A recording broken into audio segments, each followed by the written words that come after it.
Assalamualaikum warahmatullahi wabarakatuh. Kami dari kelompok 2 yang beranggotakan Bagas Ibnu Andira, Febrina Nur Anggraini Nasution, dan Febrika Nur Afifah.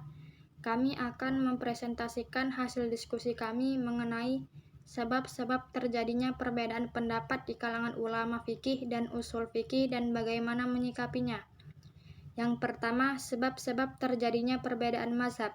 Menurut Syekh Taqiyuddin Nabhani, berbagai mazhab itu terbentuk karena adanya perbedaan atau ikhtilaf dalam masalah usul maupun furu' sebagai dampak adanya berbagai diskusi di kalangan ulama.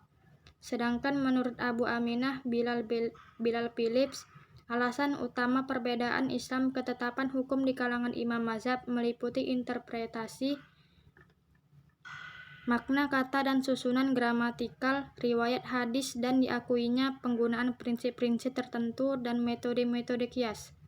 Adapun menurut Muhammad Zuhri membagi dalam 3 hal penyebab terjadinya ikhtilaf mazhab: berkaitan dengan sumber hukum, berkaitan dengan metode ijtihad dan adat istiadat. Berikut penjelasan penyebab terjadinya perbedaan metode penetapan penggalian hukum di kalangan imam mujtahid, di mana bisa disimpulkan secara garis besar meliputi: yang pertama, perbedaan dalam sumber hukum; kedua, perbedaan dalam cara memahami nas; dan yang ketiga, perbedaan dalam sebagian kaidah kebahasan untuk memahami nas. Pertama, mengenai perbedaan sumber hukum, hal itu terjadi karena ulama berbeda pendapat dalam 4 perkara berikut, yaitu: 1. Periwayatan hadis. Hal yang menyebabkan perbedaan hukum yang berkembang di kalangan ahli fikih dalam hal periwayatan dan penerapan hadis meliputi: a. Keberadaan hadis; b. Periwayatan hadis-hadis dhaif; c. Persyaratan penerimaan hadis; 2. Fatwa sahabat dan kedudukannya; 3. Subjek dan hakikat kehujjahan ijma'; 4. Ikhtilaf di sekitar qiyas. Kedua, mengenai perbedaan dalam cara memahami nas, sebagian mujtahidin membatasi makna nas syariat hanya pada yang tersurat dalam nas saja. Mereka disebut al-hadis atau fuqaha Hijaz. Ketiga, mengenai perbedaan dalam sebagian kaidah kebahasan untuk memahami nas, perbedaan yang terjadi di antara ulama fikih berkaitan dengan uslub al-lugh al-arabiyah mencakup hal-hal sebagai berikut. 1. Kata-kata mustarak, yaitu kata-kata yang mempunyai makna rangkup atau multi makna. 2. Pengertian suruhan dan larangan. Menurut jumhur fuqaha, perintah-perintah tersebut hanya bersifat irsyad saja, sedangkan menurut fuqaha lainnya diartikan wajib. 3. Kata-kata mutlak dan muqayyad.